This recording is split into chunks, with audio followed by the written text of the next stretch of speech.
I welcome you to the Canto 12 of Nandini Sahu's long narrative poem, Sita, a Poem.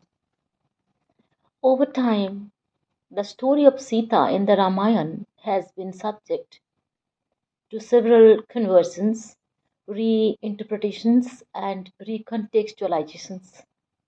Sita, the dedicated wife of Lord Ram, has evolved to become a woman protagonist and, in some cases, even a feminist hero.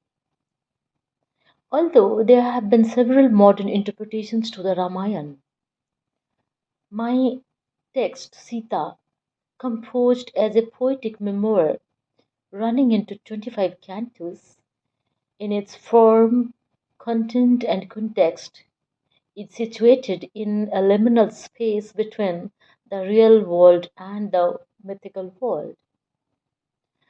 The figure of Sita and her narratives extends to what I refer to as the Sita-ness in every woman whose agency has been snatched. I bring together women protagonists from the literary domains, such as Desdemona, mythical like Trijala, and historical like Mirabai, Kalpana Chawla, Mother Teresa, and even Nirbhaya, respectively, to create a uniquely Indian feminist discourse highlighting many instances of injustice towards women. Moreover, the Canto 12 is designed using self reflexive storytelling inspired by oral traditions and folklore. This canto has multi layered intertextual allusions, and Sita, as a woman protagonist, transcends time and space here. This canto investigates the intertextual and folkloristic allusions in Sita, consequently exploring the relevance of this composition as a contribution towards the creation of Desi feminist discourses. This canto carries forward the discourse of the Ram Ravan war in the Ramayana. Now, let me recite this canto for you. Canto 12, Nandini Sahu's Sita, a Poem.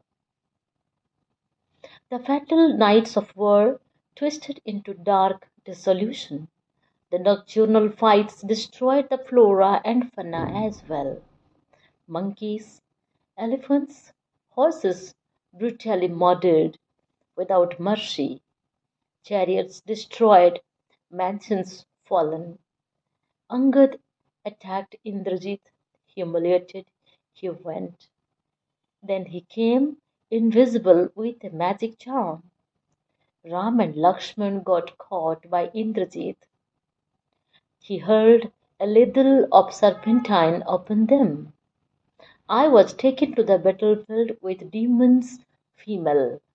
My lord, you and brother Lakshman were helpless and sleeping on beds of arrows. I lost my calm. Trijala, the angelic demoness, told it was but an illusion. Garuda, the king of prey birds and enemy of the snakes, unshackled both brothers from the snare. There was no need of apprehension. You were screening with approval the monkey's position. In the world of violent Rakshasas, there was no end to miracle, and your congregation. I had fear, anxiety, and insomnia, considering the Asuric might of demons, their tremendous strength, and overwhelming ambition. Some Rakshasas had annoyance with me for being the omen of their death and decadence, and some were preparing a holocaust of nervousness. A chaotic battle between Dhumraksha and Hanuman. After Hanuman killed him, came Vajradamstra, the furious demon, to face his absolute disaster. The monkeys created bloodbath among demons, all their generals killed one by one. Akampana and Prashastha, and then came Kumbhakarna. His gigantic persona and fearful glance scared the monkeys, who got ransacked in the fighting operation. He was woken up from his 6 monthly slumber to defeat the Vanaras and Lord Ram and Lakshman. The titanic demon admonished his brother Ravan for his discount of Vibhisana's advice. He cajoled his haughtiness and ignorance of the scriptures about a king's responsibilities, but he took up a brother's duties to defend Ravan. The petrified monkeys, even smaller than the toenails of Kumbhakarna, refurbished and calmed by Angad. Dvida, the monkey general, chucked a mountain at the demon, breaking it like a card house.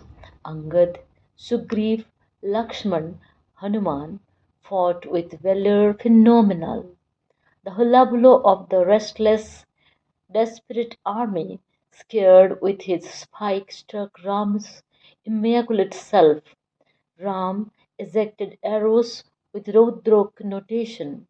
Ram engaged immense arsenal and chopped off his arms and feet, then beheaded him. He passed away at the feet of Ram, thus got his redemption.